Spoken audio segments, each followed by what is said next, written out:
Thank you, General Quintus, to General Nicholson, Ambassador Bass, to all the members of the United States Armed Forces, our allies and partners. It is my great honor to join you here at Bagram Airfield in Afghanistan with the men and women of resolute support. Now, I know it must be hard to be so far from home, away from your families and friends, especially this time of year. So in this season, I just want you all to know that you're on the hearts of the American people. In gatherings large and small all across this country, in the communities from which you come, I know there'll be a place saved at the dinner table for every one of you. And I also want you to know that millions of Americans will breathe a prayer of thanks for your service and for your safety as you stand for our freedom in this distant land. But whether you wear the uniform or you're here as a civilian, each one of you have stood up and stepped forward to defend our nation, our people, and our very way of life. And your leadership and your service speak louder than any words I could say here tonight. You're patriots. You are heroes.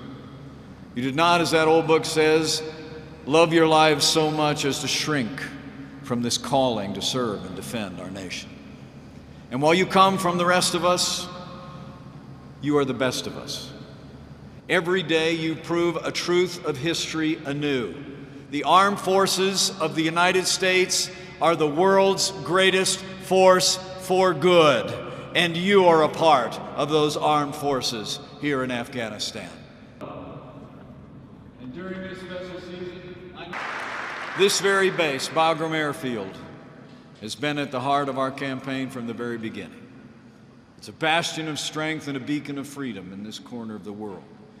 And as President Trump has said, it's thanks to you and those who stood on this ground before you that, in his words, the horrors on the scale of September 11th have not been repeated on our shores. Let me assure you, you inspire the world with your courage and your unconquerable spirit. You've crushed the enemy in the field and continue to do so. You've driven them into hiding and struck fear into their hearts.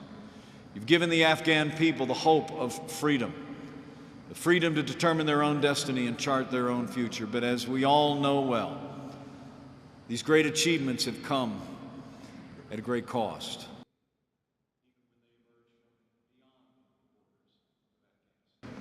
We're making real progress in this fight for freedom in Afghanistan.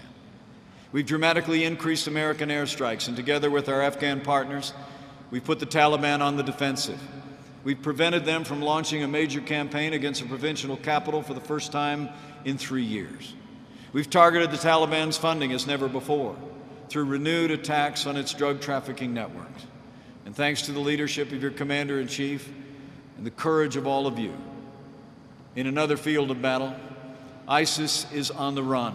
Their capital has fallen. Their so-called caliphate has crumbled from Iraq to Afghanistan and everywhere in between. Thanks to our new strategy, our allies have stepped up as never before. This very gathering is proof. Resolute support has already brought together the United States with 38 other countries from NATO across the wider world. They're sending their best and their bravest to this coalition. And today you stand shoulder to shoulder with them in defense of freedom. The Afghan people are a proud and noble people who have suffered long. In the 1980s, during their long war with the former Soviet Union. In the 1990s, under the brutal rule of the Taliban. And in recent years, from the terrorists and militant who continue to threaten their homes and their families, and who have claimed the lives of more than 35,000 brave Afghan soldiers, security forces, along with countless civilians.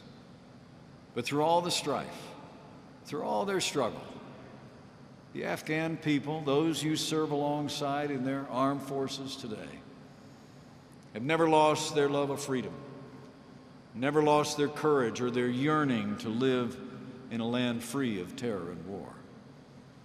And let the people of Afghanistan know the United States of America stands with them.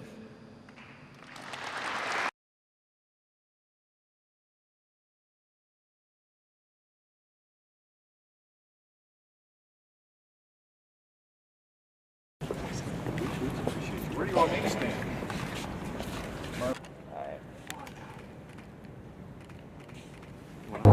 Had the privilege of developing a relationship with President Ghani and Dr. Abdullah, but it was very important to us to get down to the palace.